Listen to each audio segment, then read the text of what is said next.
Assalamualaikum warahmatullahi wabarakatuh. Selamat pagi anak-anak, salam sejahtera bagi kita semua. Semoga kita selalu diberikan kesehatan oleh Allah Subhanahu wa taala. Meskipun kita tidak bisa mengikuti pembelajaran tatap muka, Bapak harap kalian tetap semangat dalam mengikuti pembelajaran kali ini.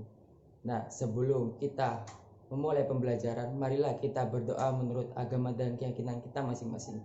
Berdoa dimulai. Selesai.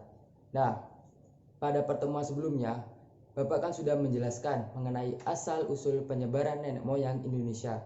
Untuk selanjutnya, Bapak akan menjelaskan mengenai corak kehidupan manusia purba di Indonesia. Nah, kalian tahu nggak apa hubungan gambar ini dengan manusia praaksara? Yap, benar sekali.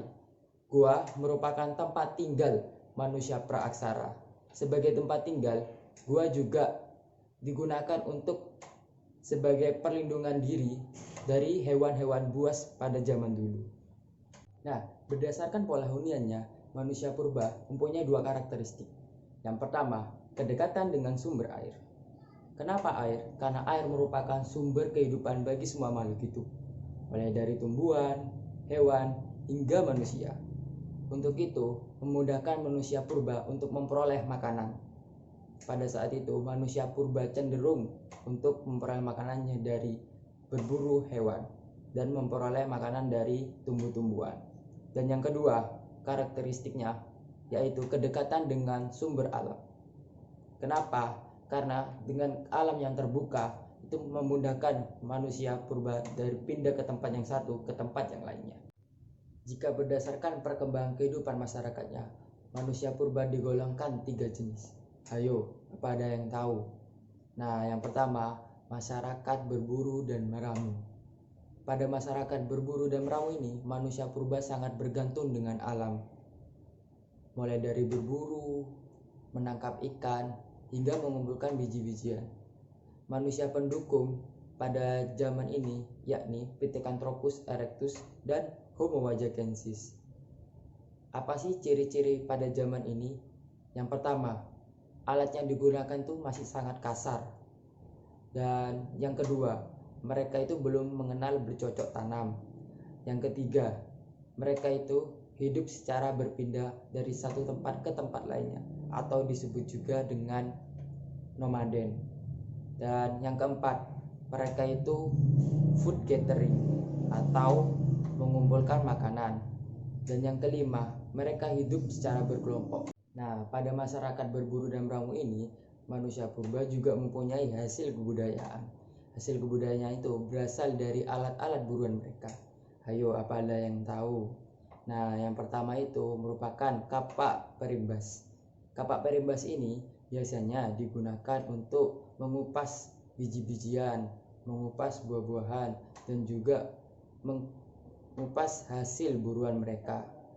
Ada juga kapak genggam. Sesuai dengan namanya, kapak ini digunakan secara digenggam. Gunanya untuk memotong daging hewan buruannya. Dan yang ketiga, ada alat-alat serpi atau biasa disebut juga dengan flex. Gunanya ini seperti pisau, bisa juga untuk memotong daging buruan dan juga memotong buah-buahan. Nah, selanjutnya kita memasuki ke kehidupan masyarakat bercocok tanam. Pada masyarakat bercocok tanam ini, manusia purba jauh lebih pesat perkembangannya daripada sebelumnya. Pada masyarakat bercocok tanam ini, mereka sudah mulai menetap di goa-goa yang dekat dengan air. Kenapa? Karena mereka sudah memulai produksi makanannya sendiri dengan bercocok tanam. Mereka juga saling membantu membahu, atau istilahnya bergotong royong. Adapun ciri-cirinya, yang pertama, mereka sudah mulai bercocok tanam dengan baik. Dan yang kedua, mereka sudah mulai menetap, tidak berpindah-pindah lagi atau disebut juga dengan nomaden. Yang ketiga, peralatan yang digunakan juga sudah mulai halus, tidak kasar. Dan yang keempat, mereka juga sudah mulai mengembangkan atau menjinakkan hewan-hewan ternak seperti biri-biri, kerbau, dan lain-lain. Dan yang terakhir, mereka juga sudah mulai menentukan sosok pemimpin atau biasa disebut juga dengan kepala desa. Dan masyarakat bercocok tanam juga mempunyai hasil kebudayaan mereka sendiri. Yang pertama ada kapak lonjong, kedua ada kapak genggam, ada juga perhiasan-perhiasan, dan yang ketiga ada gerabah. Nah, biasanya gerabah ini digunakan sebagai tempat untuk memasak. Gerabah ini biasanya terbuat dari tanah liat yang dibentuk. Dan selanjutnya kita memasuki kehidupan masyarakat yang ketiga, yakni masyarakat perundagian. Ayo, apa ada yang tahu kenapa disebut dengan masyarakat perundagian? Yap, benar sekali. Kenapa disebut dengan masyarakat perundagian? Karena pada masyarakat tersebut banyak sekali orang-orang yang terampil dalam pembuatan gerobak, pembuatan benda-benda logam, tembaga, maupun besi.